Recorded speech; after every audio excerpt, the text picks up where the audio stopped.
Welcome, everyone, to Navigating Cross-Cultural Training Pitfalls. I'm so glad each one of you is here.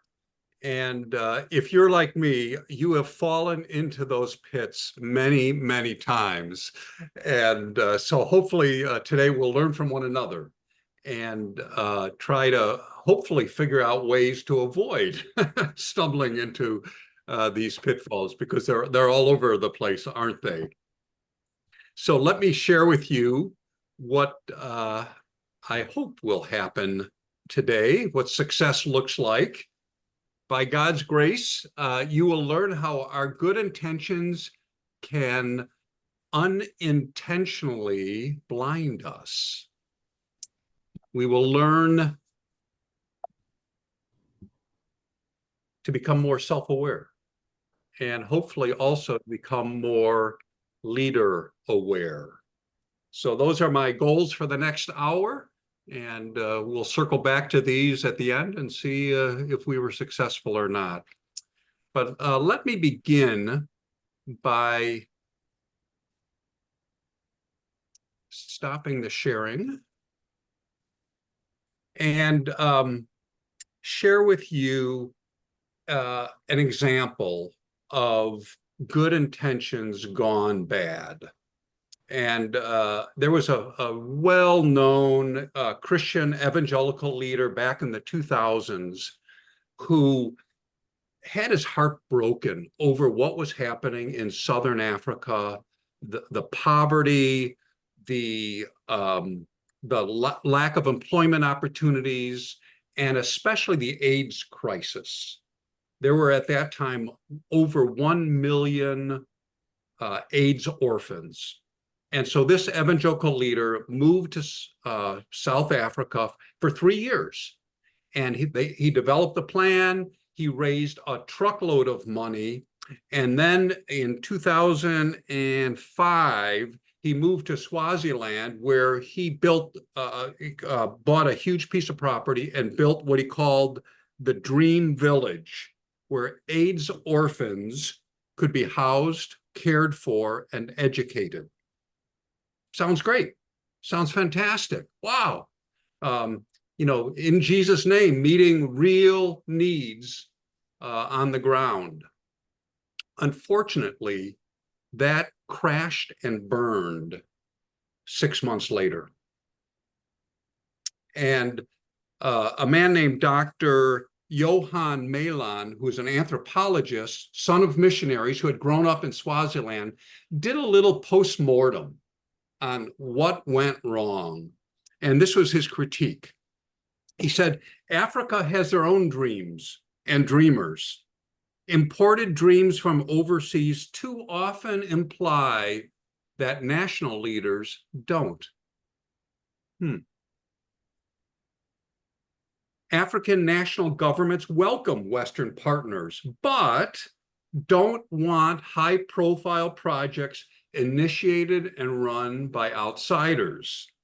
Too often, outsiders exercise most of the control and take all of the credit. Ouch. According to Dr. Malan, this American leader did not actively consult about the feasibility of his dream with African leaders and government departments. The fact is, Africa has thought long and hard about these problems. And in fact, they had developed something called NEPAD, New Partnership for Africa's Development, as a way to place the continent on a path of sustainable growth and development. Apparently, this evangelical leader did not engage with other partners and came up with a solution that from a Western perspective sound rational, it would work, but it ended up violating the cultural realities of Southern Africa, and in particular, the responsibility of the clan to care for orphans rather than an outside institution. So just a sad example of good intentions gone wrong.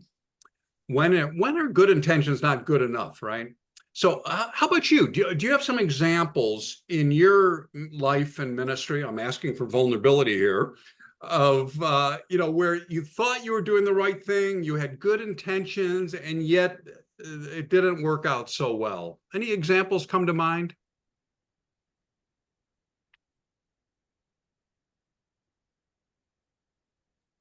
Yeah, I'll share. I know that I've made promises before about, returning to a certain place Ah, that I intended and to do, but then things were out of my control, like government problems or, then you were restricted from going or something like that. And so you made a promise, but then you couldn't fulfill it. mm, Yeah. mm.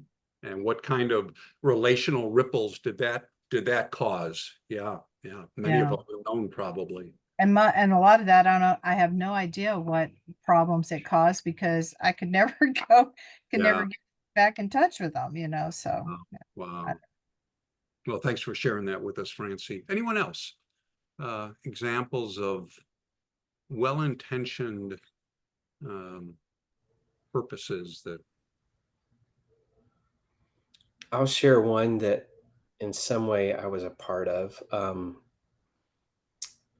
At the organization I was with in the past, we wanted to wanted to hand the baton off and raise up national leaders to carry on the work, and that's the good intention.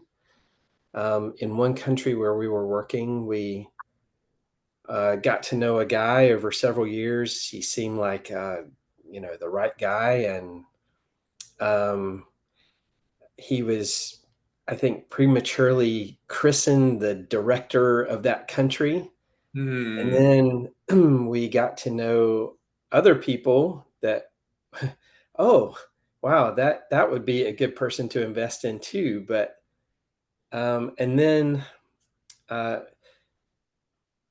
we kind of pulled back on his title as like a director, and he really felt the trust being withdrawn. We kind of wanted to be more tentative, but he felt you're pulling back trust, and it didn't go well. Yeah, Hmm. so Yeah, that's good, Paul. We'll be talking about this idea of um, the leaders we choose, and have we chosen well, and have we chosen too quickly? And so, yeah, thank you. That can really cause difficulties in cross-cultural relationships. Yeah, thank you. Anyone else? Any other examples come to mind? Well, let me. Craig, I could Yeah, share just for us in just yeah. work in Senegal for a while. A lot of it comes back to expectations, just under expectation setting. Just a simple thing. Oftentimes, if you bring a team in, you will get adopted into a family. You get a namesake in a village. And there, in their culture, namesakes mean like you're part of our family. And when issues come up, there's more than a commitment to say, oh, we're friends. And Hmm. oftentimes people that we bring with us, they have no, even though we've shared it, there's a sense of, oh, it's just a name. And the people in the villages and what they'll say, well, where's my namesake? And someone may never come back. There was never, even though there was an expectation that the person may not come back, there's still an expectation that when there are family issues, they may help financially, prayerfully. Like in that context, you are really part of the family. In our context, we don't grasp that. So just a simple example of just thinking we understood expectations, but the depth of expectations was different than what we could have even understood or even communicated to team members. And the same goes with projects and Yep. projects that have been started, just really understanding, what's the expectation has a project been picked for a village or a leader as opposed to them picking something they have a passion for. And Yeah. that's even was done through on the ground, like organizations in Senegal who understand the culture, but they had their own expectations. So for Mm. me, it's a lot of really working hard at trying to understand expectations. Yeah.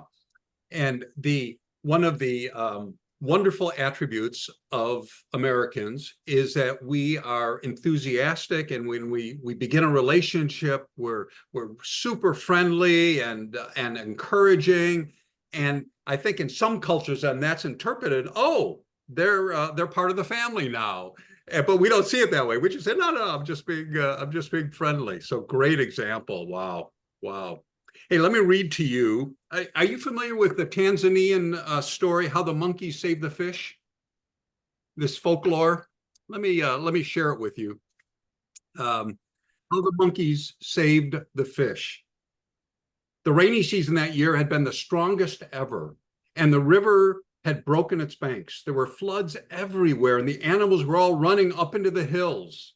The floods came so fast that many drowned, except the lucky monkeys, who used their proverbial agility to climb up into the treetops.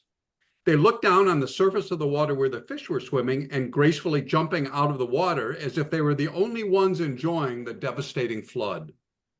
One of the monkeys saw the fish and shouted to his companion, "Look down, my friend. Look at those poor creatures. They are going to drown. Do you see how they struggle in the water?" "Oh, yes," said the other monkey. "What a pity. Probably they were late in escaping to the hills because they seem to have no legs. How can we save them?" "I think we must do something. Let's get close to the edge of the flood where the water is not deep enough to cover us, and we can help them to get out."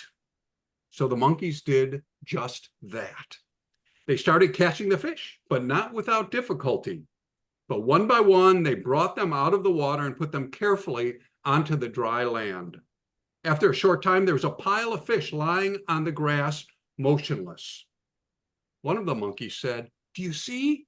They were tired, but now they are just sleeping and resting.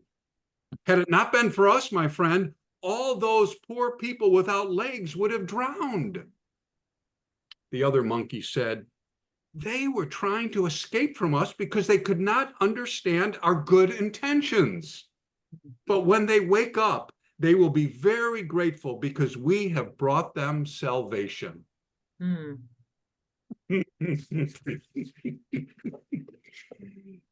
Good intentions are not good enough. What a cautionary tale from the great country of Tanzania. I'm going to share my screen with you again.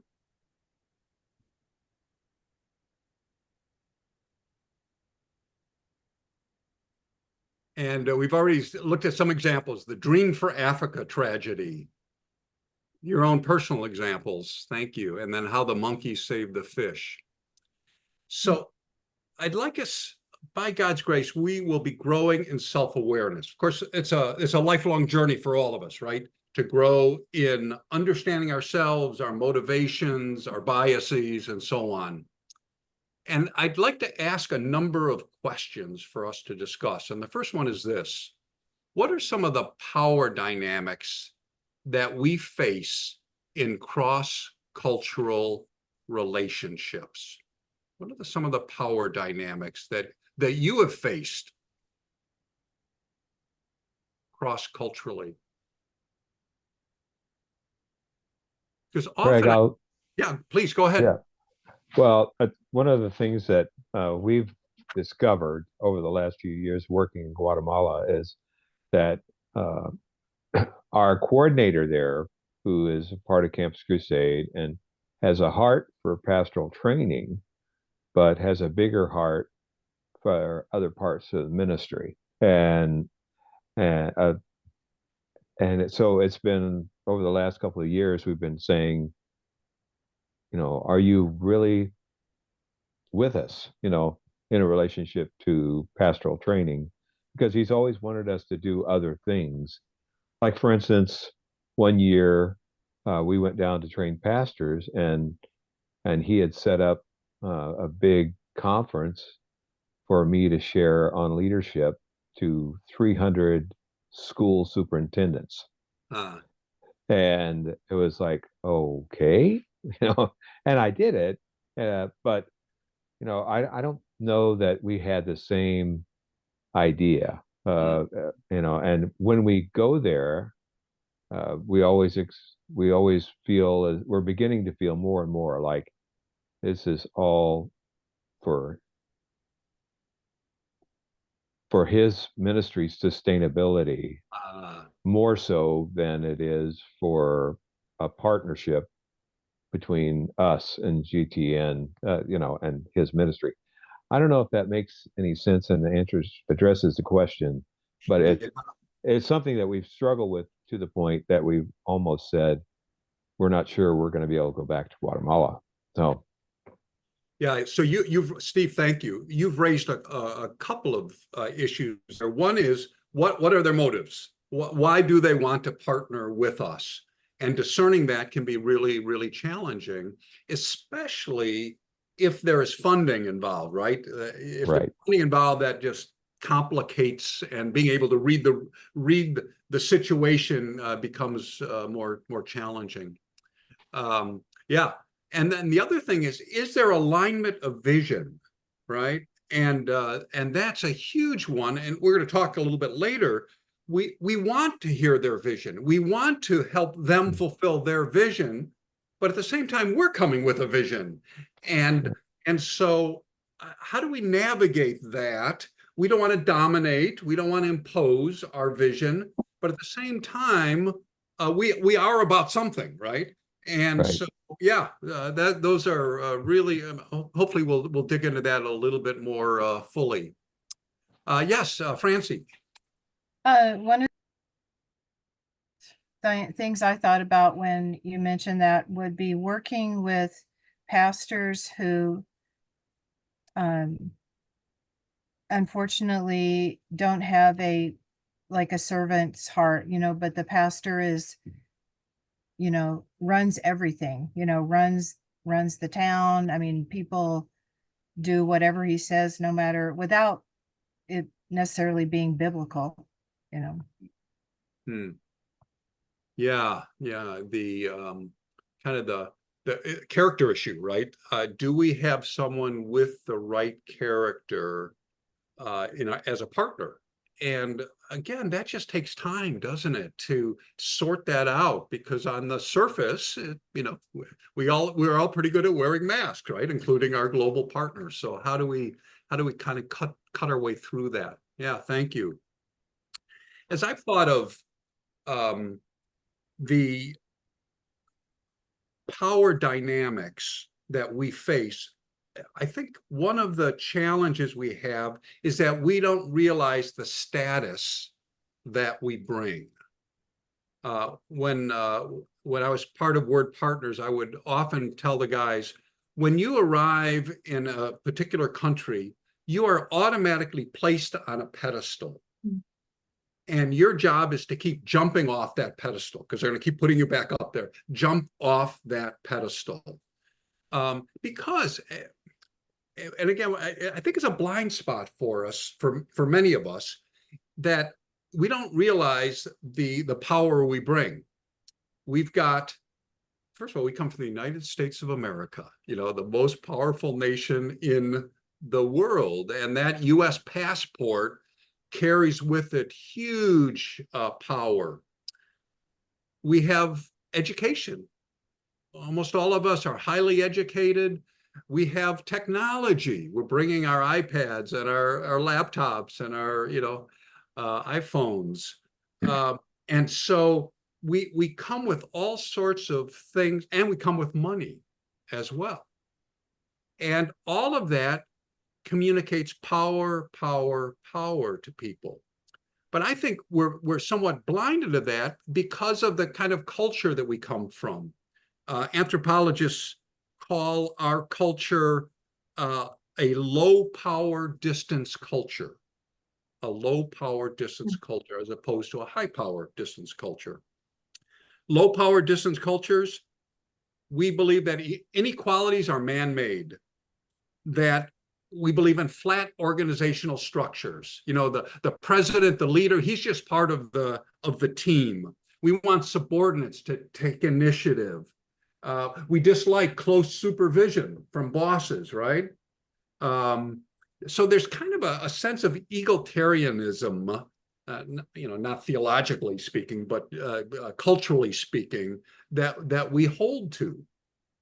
And it gets symbolized in the little statement, anyone can become the president of the United States, right? That kind of reflects that worldview of kind of a flat mediocrity rules, right?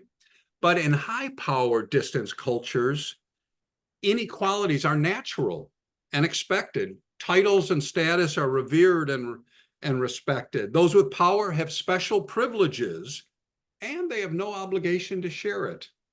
Leaders are usually not questioned, and they rarely socialize with followers, even though they have an obligation to care and protect them. You're familiar with the patron-client relationships that exist in a number of countries. So I think that where we're coming from as a culture kind of blinds us to the fact that when we show up, we really do have a disproportionate share of the power. Someone once told me about horse and chicken stew. Horse and chicken stew. And our global partners often feel like the chicken part of the horse and chicken stew. What do you think? Let's talk about this. Well, Craig, I'm not sure about the horse and chicken stew. You'd have to flesh that one out a little bit more for me, but well, the horse makes up about 98% of the stew okay, because all of right. the size of the horse compared to the Yeah. chicken. Yeah. Yeah.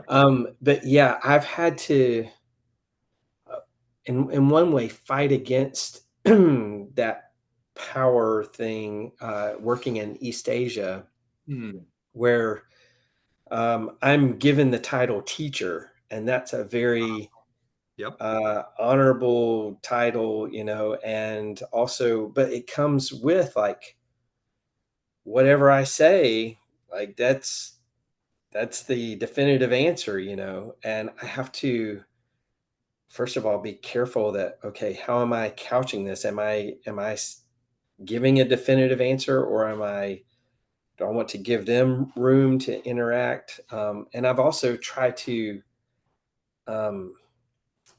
not have that title. Just call me brother, something like that.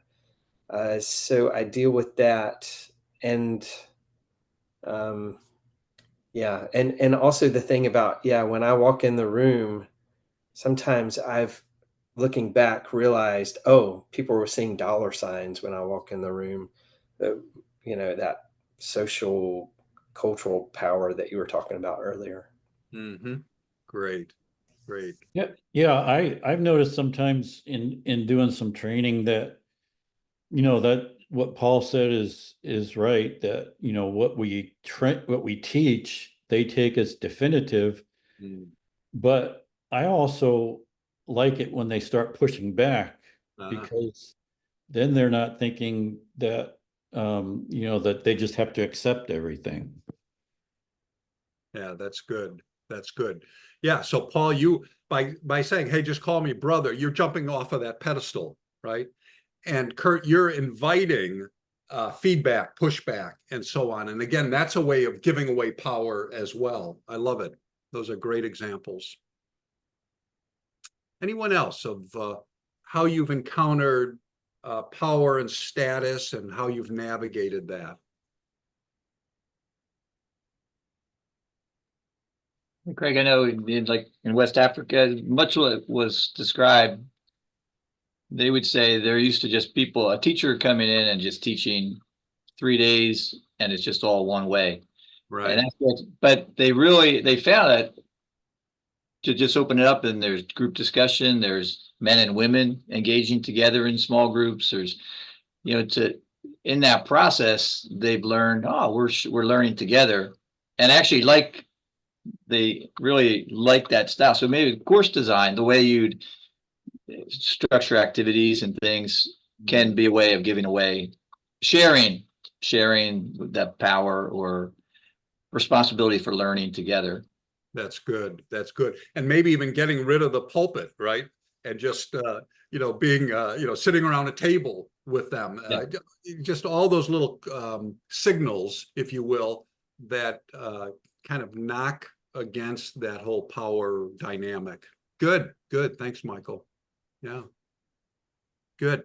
How about power and money? Let's talk a little bit more about that. What we all want to be generous. We tend to have lots more money than the global partners we work with. The Bible calls us to generosity, right? But what are some of the dangers of generosity? This is a tricky, tricky area that we encounter all the time. What do you think? What are some of the dangers of generosity in a cross-cultural setting? Creating dependence of Santa. Hmm. Yeah, Yeah. people What makes them trust in us rather than trust in the Lord, taking their prayers and needs to the Lord. That's good. That's good. Wow. It slows down. It slows the ability to have indigenous sustainability. And secondly, I would say what happens is that eventually everyone in the village or the area find out if you've been funding a particular pastor or leader, then they want to get in on it. And then there becomes a power dynamic and jealousy. Yeah. So we have created by our generosity problems within the village that weren't there before. Yep. And Yep. I've heard of examples of a mission group giving a car to a denominational leader in Papua New Guinea, and it just created havoc within the community, within the group. And even I've heard about bicycles being given to elders in Zaire that created all sorts of disequilibrium in the group, and jealousy and envy and so it's a very, very challenging topic. I'm reminded that Sandra, when you were sharing, we were in Yangon, Myanmar, and doing some training, and one of the young guys was hoping to get married, but he needed a dowry, and he needed to buy 3 cows and that sort of thing. And there's just, it would take him years to be able to save that kind of money. He was a young pastor. He made hardly anything. And so we were praying about that, and my coworker came up, I thought, with a brilliant idea. He said to the whole group, all the pastors there, let's take an offering for our brother so that he can at least we can contribute towards this dowry so he can get married. And so we kind of made it a ceremony, and yet whatever people gave was hidden. It was, and so all the money ended up in a box, and then we opened it up, and sure enough, God had provided most or all of what he needed. But it was a shared responsibility. It wasn't the Americans coming in and fixing the problem, although I suspect we had a disproportionate role in all of that. But anyway, I just thought it was a brilliant way to be generous, but at the same time try to reduce the damage that could be done by American generosity. Yeah. Craig, I just wanted to share that at our previous organization, one thing that we struggled with that I don't think we ever got a clear, I think they're still struggling with it, is this idea of stipends to guys on the ground that continually help us. I mean, we recognize that they're doing work for us, expending their resources and time. It's more than, paying them back for their expenses, but their time, how much they've invested in the ministry we're doing. And on one hand, we felt like, well, they deserve something for that. On the other hand, this whole thing about creating dependency and yeah, it's a tough debate, a tough nut Yeah. to crack. Good. So yeah, that's one thing. I just wanted to mention another thing. In Honduras, we were working with a group, and we didn't too quickly want to give them funds to help them go train other pastors. Hmm. And the story we got back was amazing. How one pastor wanted to go to another village and pass on the training, and he didn't have the money, but he got on the bus anyway, and with faith in the Lord that he would get there. And he sat down, and somebody tapped him on the shoulder, and it was his friend behind him. And when the guy came down the aisle to collect the money for the tickets, the friend said, "I want to pay for the pastor." So, amazing ways that he saw the Lord provide for him without us short circuiting that by giving him money up front. That's beautiful. Thanks, Paul. I'm hoping at this year's leadership, or next year's leadership gathering, to do a workshop on Western funding and sustainability. It's just as we've mentioned here, it's very challenging topic. It's not black and white, right? There's all sorts of nuance. So anyway, be looking for that. I'm hoping to be able to do that. Let me share my screen again.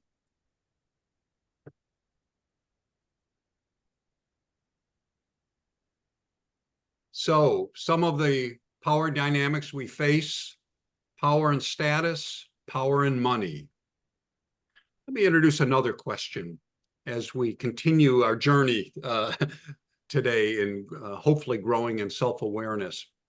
What are some of the assumptions that we bring that can damage cross-cultural relationships? Besides the power and the money thing, we hold to a set of values, right? North American values, biblical values. I think they're biblical values, are they? What are some of the assumptions we bring that can actually damage cross-cultural relationships? Can you think of some examples from your own life, your own ministry?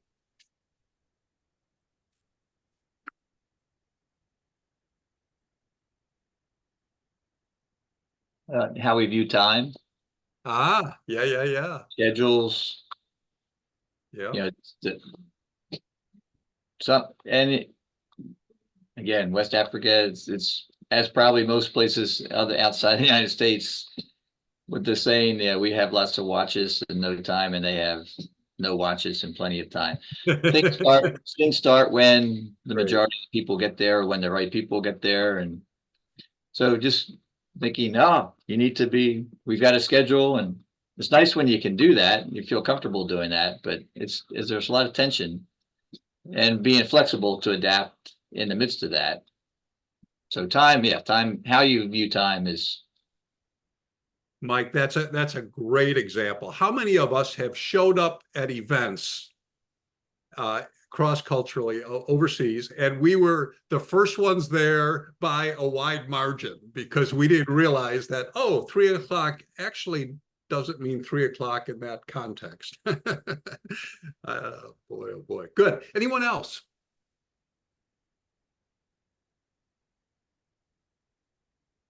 I think too, handling conflict, how conflict Yeah. sometimes to the culture, sometimes there's peace is valued more than truth.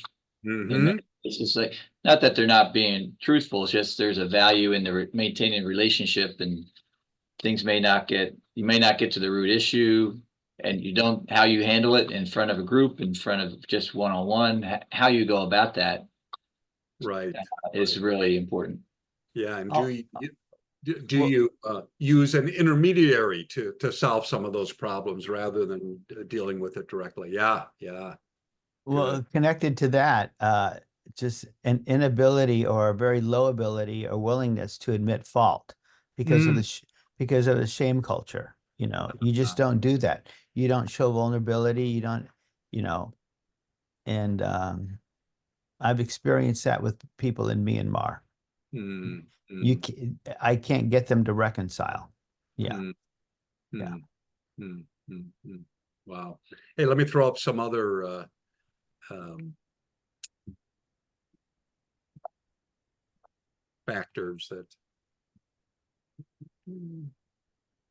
our values, growth, efficiency. We love these things, right? Speed. We want to move fast, right? We want things to happen quickly. We value strategy as well. And yeah, and are these biblical values? Well, you can find them in the Bible, I'm sure, but they're, sometimes what's the African proverb about speed? If you want to go fast, go alone. If you want to go far, go together, right? There's something to be said about the group, which often slows things down, but is more sustainable, if you will. Yeah. And so, yeah, and the crazy thing is we all assume our values are biblical values. We've been Christians a long time. We've been pastors, Bible teachers. Of course, my values are biblical. Maybe yes, maybe no. There's and let's look at this question: what makes for a good leader? There's a fellow named Malcolm Weber, who's the head of a training ministry called Leader Source. And he wrote a paper that I just thought was brilliant. He compared leadership definitions from a Western perspective and an Asian perspective. Wow. And he had 5 distinctives, if you will. Number 1, the leader in the West is a change agent, right? That's what we expect leaders to do, to make a difference, to lead us forward. Versus in Asia, a social architect. Change agent, social architect, whose job, someone mentioned it earlier, is to ensure harmony, shalom of the group. What is the leader's role? You can end up in different places, right? Depending on which value you give more weight to. And a second one, individualism versus the community. The John Wayne as our prototype leader, right? Take on all the bad guys and fight against all odds, and we admire that in a leader. And yet, the leader of a group, of a community, again, that shalom. Thirdly, empowerment. We believe Westerners believe leaders, one of their primary roles is to empower others versus a benevolent dictator. A benevolent dictator. In Asia, often that's the calling of a leader. They run the show, but they're to do it in a benevolent way. And one example would be, to distinguish this, would be the whole idea of arranged marriages. In the West, we kind of recoil against that. No, that's not right. Who should be imposing that on your kids? But the Asian perspective would be, well, wait a minute. Who has the most wisdom and experience and love for their child, and who actually understands the child probably better than the child understands him or herself? Of course, the parents do. So of course we should have arranged marriages, right? Empowerment versus benevolent dictator, which is biblical. By the way, when Jesus returns, he's going to be a benevolent dictator. Praise God. Task versus relationship. Right? We lean in the West towards task. Get it done. You got a job to do, get it done. And versus caring for relationships. And then finally, I think, Mike, you mentioned direct versus indirect communication. We want our leaders to tell it like it is, straight talking. Whereas in Asian cultures, often there's more indirect, behind the scenes type of thing. Which of those are biblical and which aren't? Well, you could probably find all of them in the scriptures at some place, right? What are your thoughts about this? I'm gonna stop sharing.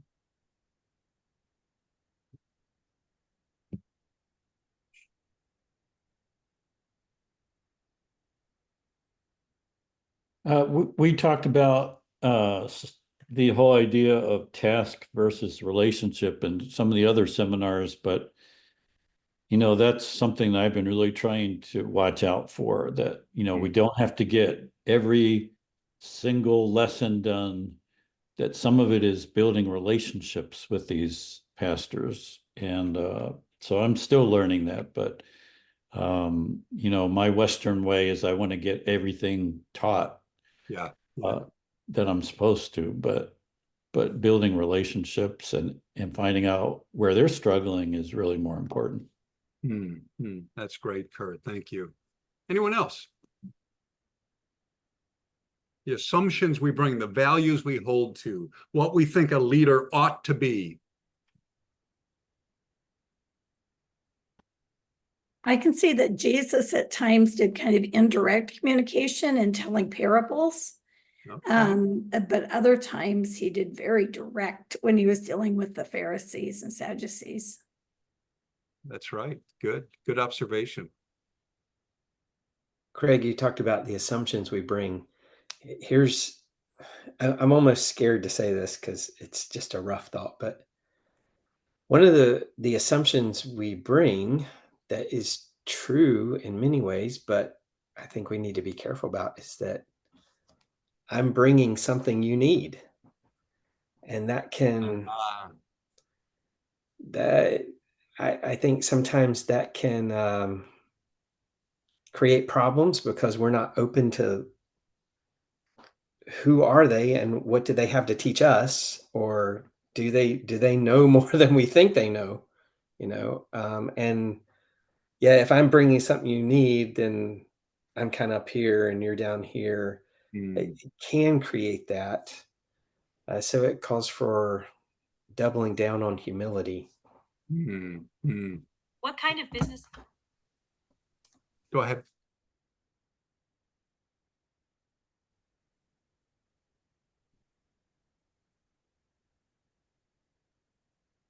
Was somebody speaking? I'm sorry. That was Siri. Oh. Oh, Siri knows everything. Someone else. That's hilarious. Yeah. Hey, here's another question. What are some ways that a servant heart can morph into pride or even superiority? And let me share 3 quotes.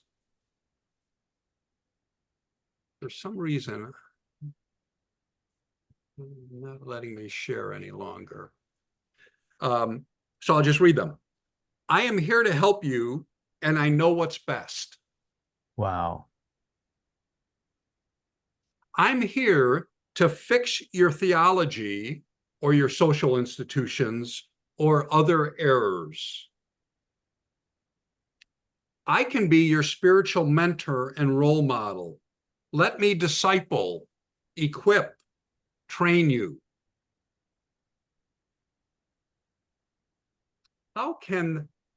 Those are all servant expressions, and yet they can also reveal a subtle form of superiority. What do you think? React to those. Craig, I'm really looking forward to what you're going to say, because it seems like that in essence, that's our mission, right? Yes. Is to help them understand better and help them, Sure. learn better. And so, gosh, how do we do that how do we complete continue the mission without doing it in a way that it's not offensive? Right? I mean, that's what we're, so looking forward to whatever answer you're going to give me. Oh, I'm supposed to have all the answers. Well, what do you all think? Well, I think part of it's like what Paul just said, is that we have to go in as learners. We are all learners, and we have to respect that other people have things to teach us as well. And if you don't go in as a learner, and you can orchestrate that in a lot of different ways, the way that you set up the teaching, where you put your speaking podium or chair, whatever you're going to sit in, on the same level as the people are, where you divide them in groups, and because they do know a lot, and let them answer questions themselves. Good. Good. How you structure all of that really adds a lot to the learning process, how you respond to their answers, Yeah. things like that. Mhm. That's great. Yeah, coming as a learner and not coming as an expert. Right. This is a tricky one. We all have expertise, right? I mean, we wouldn't be going overseas training if we didn't have some level of expertise. But woe to us if we go as an expert, because the truth is, we have, even in our areas of expertise, we have there's a whole lot more we don't know than what we do know, right? And so I think that's part of the approach, the stance that we need to be taking. Listen to what Dwayne Elmer, he wrote a book called Cross-Cultural Servanthood. The more educated we are, the less we are inclined to listen, inquire, probe, and be open to learning from those we perceive as less educated. That's quite a damning indictment, isn't it? Wow. Yeah. Wow. Do we hold on to our education and experience to such a degree that we are dismissive of our global partners and pastors and uneducated type folks? Any thoughts?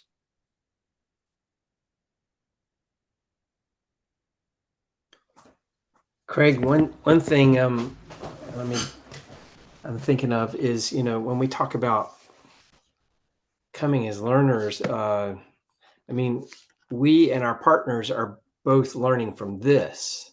And it's not that you're learning from me, or even that I'm, and yes, they do learn from me and I learn from them, but this is kind of where we're both focused on, and we're brothers and sisters together learning about this.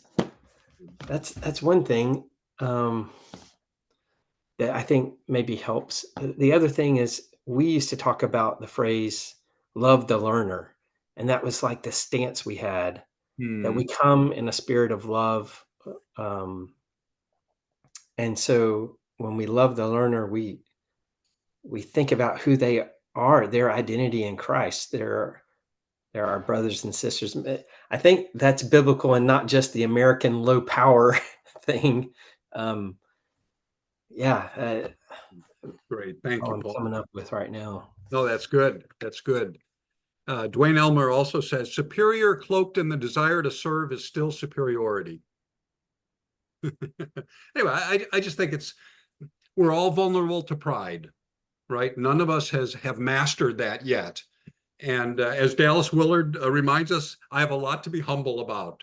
And so I just a reminder that pride can play out in our lives in really subtle ways. As we come as the expert, as we come to fix them, as we come to, as the savior type of thing. Wow, it just some caution for us, right, as we serve these precious folks. Let me talk about one other area, and that is how we view the leaders. We've talked about that a little bit, Malcolm Weber, but in what ways do we sometimes inadvertently undermine the very leaders we're seeking to serve? What are some ways that we can undermine them inadvertently?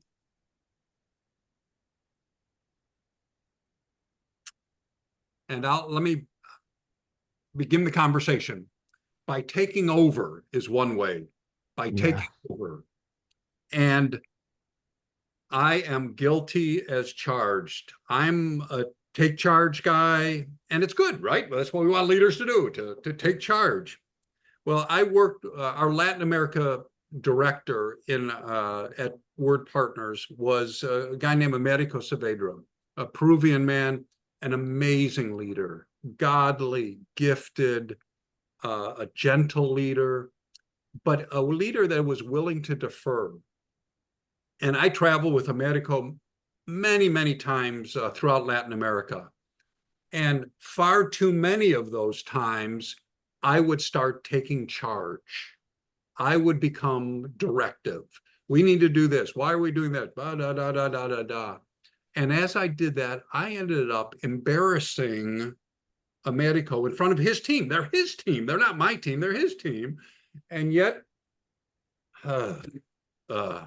we take charge. Shadrach was a pastor we worked with in the Solomon Islands. Listen to what he said. When white faces come, they tell us what to do. Yeah. Isn't that sobering? When white faces come, they tell us what to do. What are some of your thoughts about, I don't know, maybe I'm the only one, but I'm guessing there's some others that are vulnerable to kind of, overstepping, taking charge, Well, ought not. I had, kind of a weird, in fact, the Wagners who were with us, that first trip to Duran, when we first arrived, I had some tension in that they were deferring to us so much. Like, when do you want to start? When do you want to do this? And I said, you guys are the leaders here, And so I felt this vacuum and tension of, I did not want to do that where I was the white face, but, it was that there were some, I don't know whether you noticed this, Kurt and Becca, but that first evening when we were with them, it was like, okay, what's going to happen? And they kept asking us questions, like, what do you want to do? It was the first training they'd had there, PLDD training since COVID. And so anyway, sometimes there's a vacuum.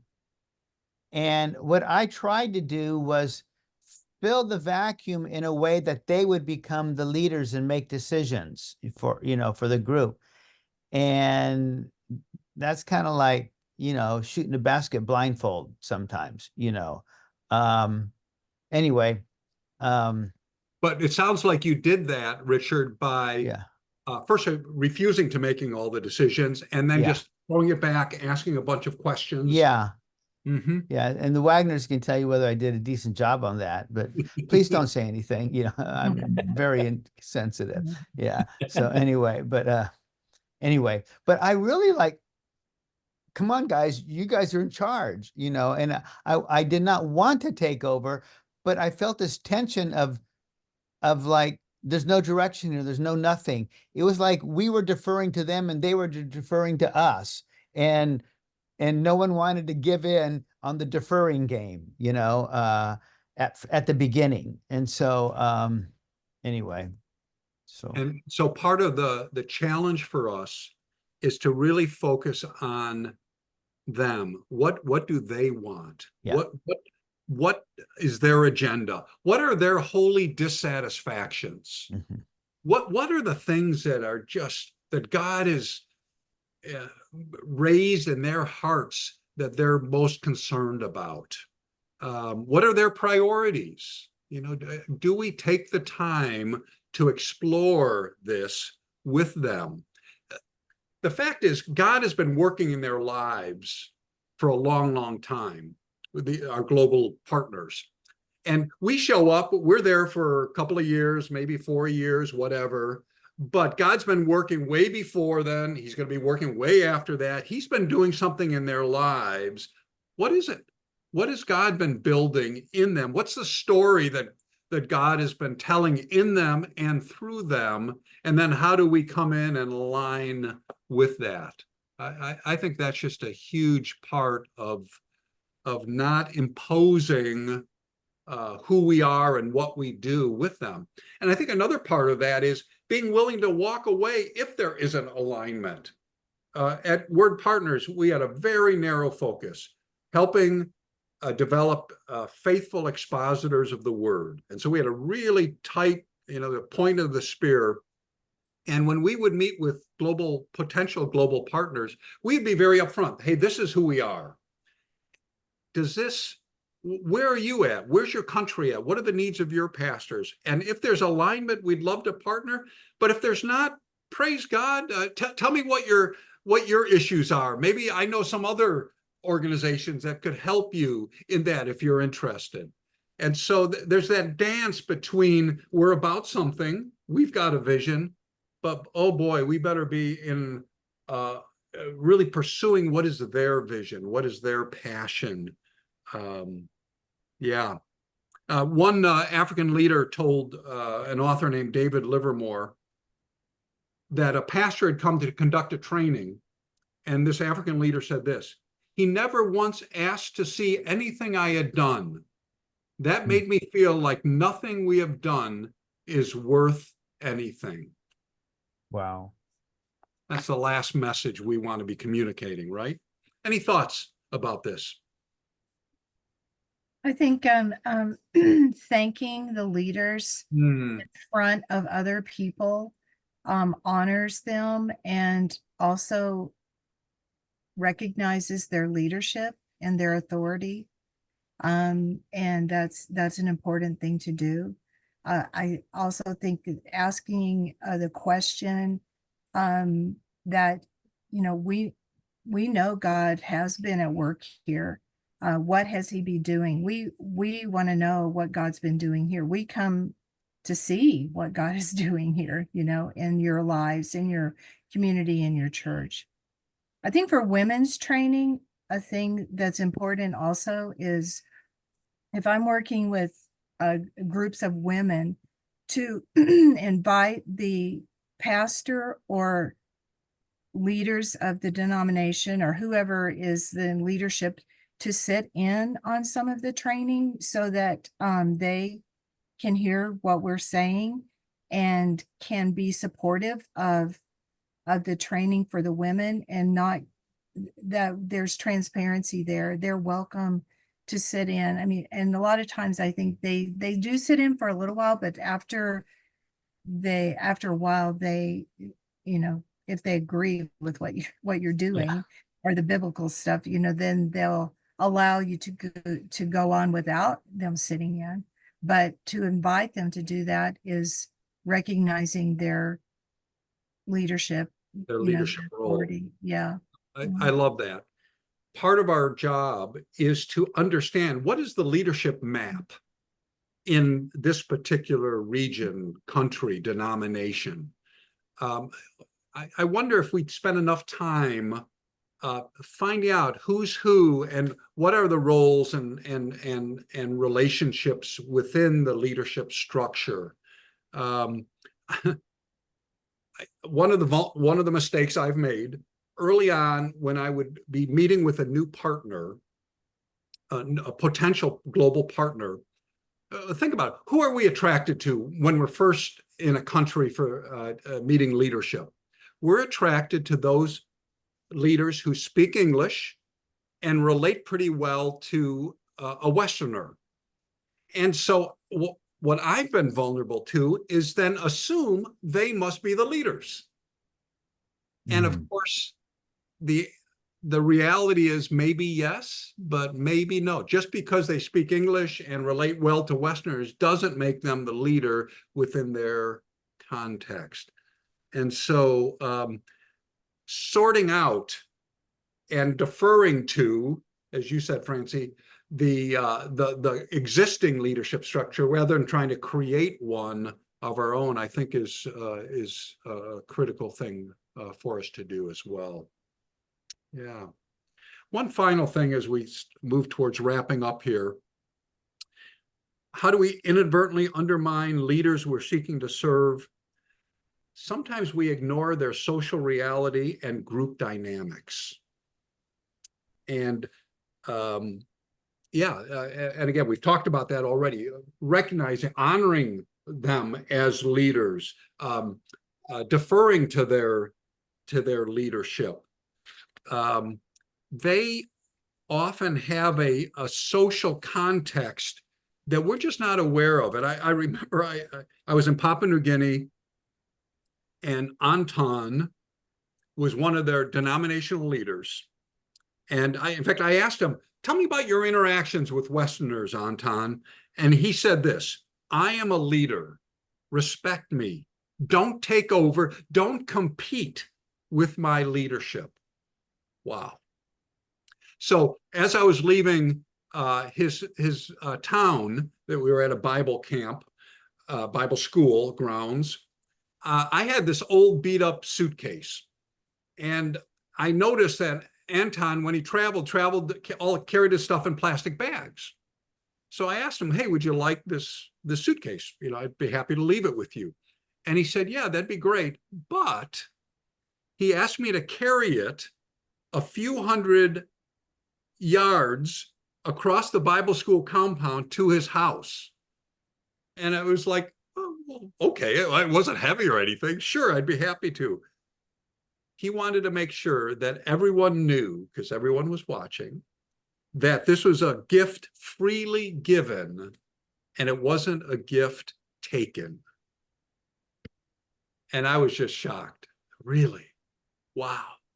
And so here, a secondhand suitcase had the potential to create the appearance of evil and to generate jealousy or suspicion or whatever.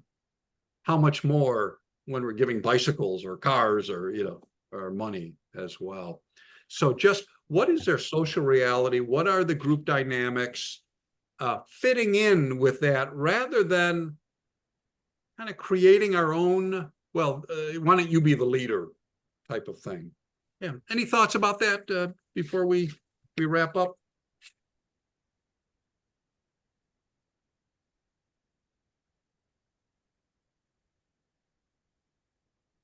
Well, I agree with that completely. You know, the doing things out in the open, at least seems to be consistent in the context where we're serving, just so everyone can see it.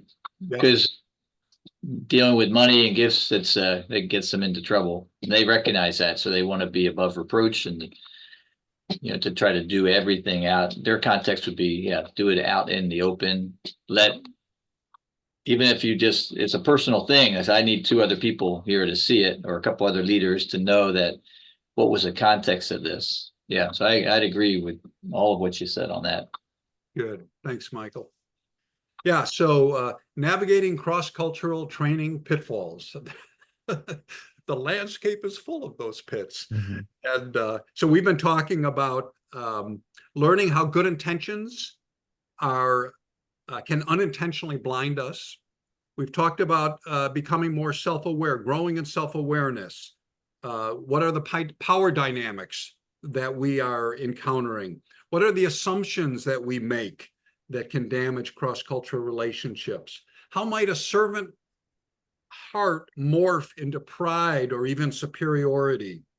What are some ways that we might inadvertently undermine the very leaders that we're seeking to serve? So those are some of the things we've talked about today. Give me 1 or 2 takeaways based on our conversation. What have you had an aha moment, or has there been something to say, ooh, that's good, I need to implement that in my context? Would love to hear your thoughts. 1 or 2 takeaways. I think the leadership map, just really mapping out, that's a good exercise. Informally, I might have that, but to be a little bit more intentional in each association or denomination or wherever, and maybe get there, you know, to develop that together, you know, not to try to assume what I see, but to work together and not just what's on paper, what's the informal leadership structure too. That's good. That's great. Good. I really appreciated what you said, Craig, about just continuing to step off the pedestal. And that's a good visual for me, that, you know, even though we're not coming in prideful and putting ourselves on the pedestal, just where we're coming from puts us there, and just to continue to step off that pedestal. Great. Thanks, Becca. What was your statement about when white faces, like it was from the Pacific When Ocean? white faces come, they tell us what to do. Yeah, golly, that just, ouch. Yeah, Ouch. I like the definition, the comparison of leadership in the West to other parts from Malcolm Yeah. Weber. That's a good list. It makes me want to look the paper up and read it. yeah, I wrote those down, the differences. Yeah. Yeah.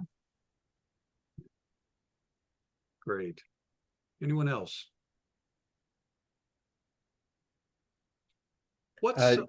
Yeah, go ahead.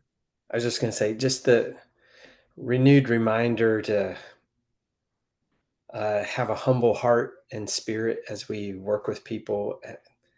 Hopefully that can help us catch things that we're just not thinking about. The other good thing that was a good reminder was you talked about God's been working in their lives long before we showed up, and he's going to keep working after we have a relationship with him. And that's a good reminder to try to get to know their story. I experienced that inadvertently. I went to China this summer. I'd been doing some online training with some of them. This was the first chance I had to meet them in person. And for some of them, I just said, how did you turn to the Lord? And hearing their stories was amazing and gave me a totally different perspective on who I was working with, how the Lord had been working in their lives. Help humble me that, okay, yeah, they're not depending on you, what you have to offer. The Lord's he's putting you into the process of how he's working in their lives. And Paul, I think he is that graciously inviting us to be part of what he's doing. Right? Yes. What a privilege we have of being part of God's work in their lives. Yeah, sorry, Becca. Yeah. No, that's okay. I was just going to say, and what Paul was saying reminds me too of what he said earlier about being a learner and using the scripture, that we're all coming to the scripture, and that is a great way to step off that pedestal, really, is to say, wait a minute, we come to the scripture all the time, and to have that as the focus. And that was just another good reminder too. One of the things I love to do is when we're with a group, we're looking at a scripture, and one of the brothers or sisters will share something that I hadn't seen in the scripture. I love to celebrate that. And just say, oh, that's fantastic. Wow, I never saw that. That's amazing. Thank you. And it just, it communicates all the right things, right? Right. When we do that. Good. In a couple of weeks, Greg, I'm going to be in the Dominican Republic and involved in a meeting with a group of pastors and leaders that are interested in starting a Bible academy. And I think today I've been reminded I need to ask more questions than give advice. And because it's, my tendency is because I'm an educator, what is the scope? What is the sequence? When is this going to happen? And I easily have opinions about all that, but I need to remember, wait a minute, is this going to happen long after I'm gone? And even though GTN may have a part in supporting the training, it's their ministry, not mine. So beautiful. I love it. I love it. What's one area you'd like to go deeper on? That area we've talked about. We've kind of skimmed over a number of things. Is there a particular aspect or subject that you'd like to drill down deeper?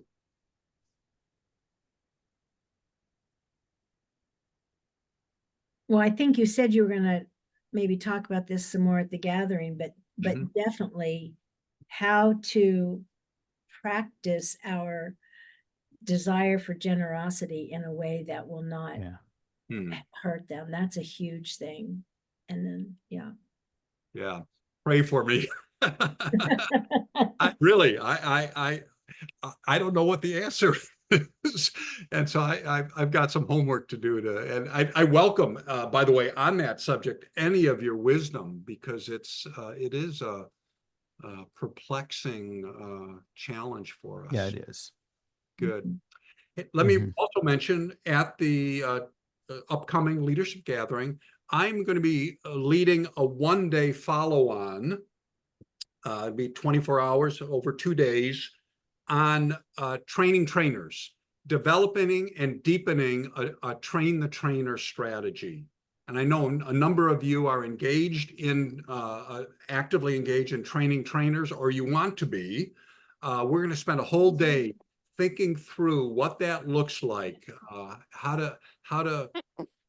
to move forward. So welcome your, hope you can make it. And unfortunately, it's going to happen at the same time as HUD's Soul Care. So you're going to have to pick which one you want. And if you go to HUD's, I won't be angry at all. Great. Thank you so much. Really appreciate your participation. Your role in this makes it so much richer. And so God bless you. I'll be sending out a link to the video of this conversation. Lord bless you. Bye-bye. Thanks, Craig. You bet.